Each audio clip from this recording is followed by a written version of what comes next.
folks, this is Jess from SMARTS. Today I want to talk about knife skills and best practices for knife safety. I go over this with all of my clients in their first lesson just because pretty much every single time you're going to be cooking, you're going to be using a knife. So it's really important to learn how to use one properly and safely as soon as you can. It'll make your life in the kitchen so much easier, and it'll make cooking and prepping so much faster.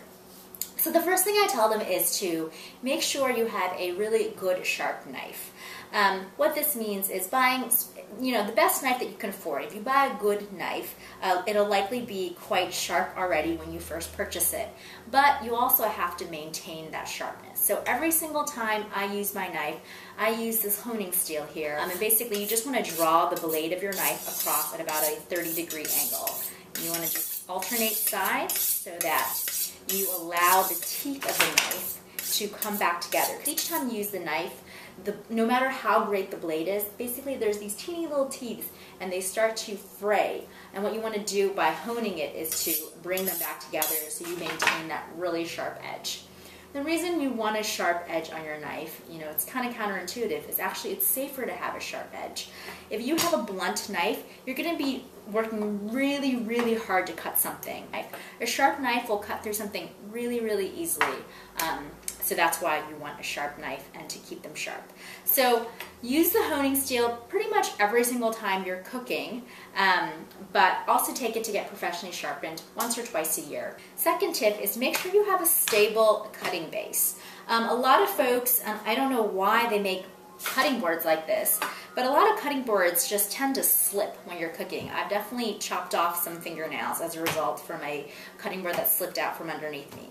So one really good tip that I've learned is to dampen a kitchen towel like this one, fold it in half, and put it down and just lay your cutting board over it. And by doing that, it provides a much more stable base that this cutting board doesn't shift as much. If you do it without, it's a lot, look at that. It's really, if you're cutting something, it's easy to actually lose the cutting board from beneath you. So have a kitchen towel handy. Sometimes you don't need to dampen if you have a really thick one. This one is not, so I've just, wet it with a little bit of water. And I put this on top, and now I've got a really good, stable base.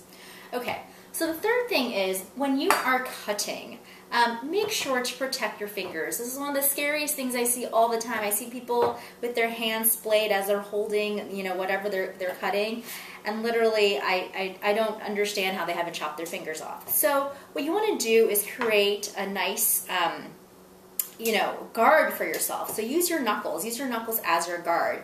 And so that really becomes a guide for where your knife can go. And so by using that, you're not going to be able to cut yourself just because you always have your knuckle as a guard.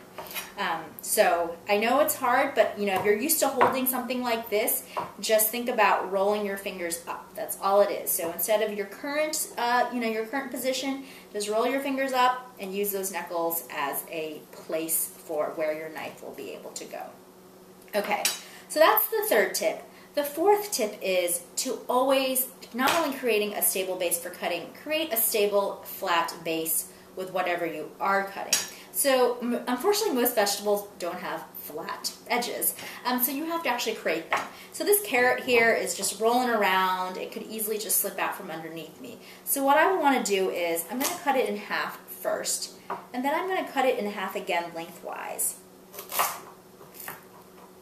And by doing so, I've created this nice flat base here where the carrot is no longer rolling away from me. So I can, now dice it up pretty easily. Again, look at using my knuckles as the guard. I'll do that again.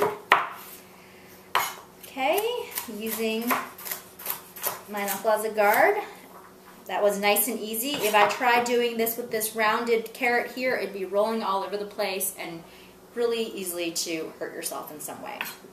And the last thing I tell them is how to hold your knife. Some people I see hold their knife all the way back here. By doing that, you're not really getting a good anchor point for the force of where you're supposed to be chopping. So you actually want to hold your knife as closely as you can to the where the handle ends and the blade begins.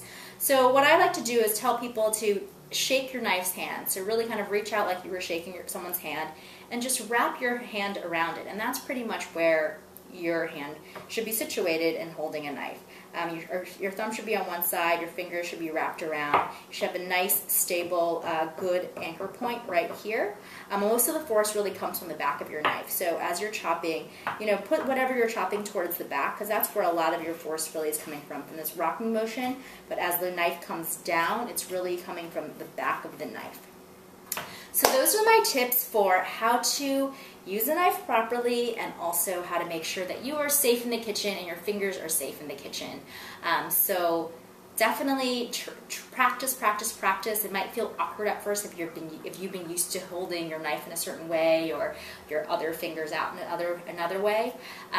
But time with practice, it'll become to feel really much more comfortable, and you'll forget how you ever used to hold a knife any other way, or chop any other way before. All right, that's all. Look forward to more Cook Smarts from us in the future.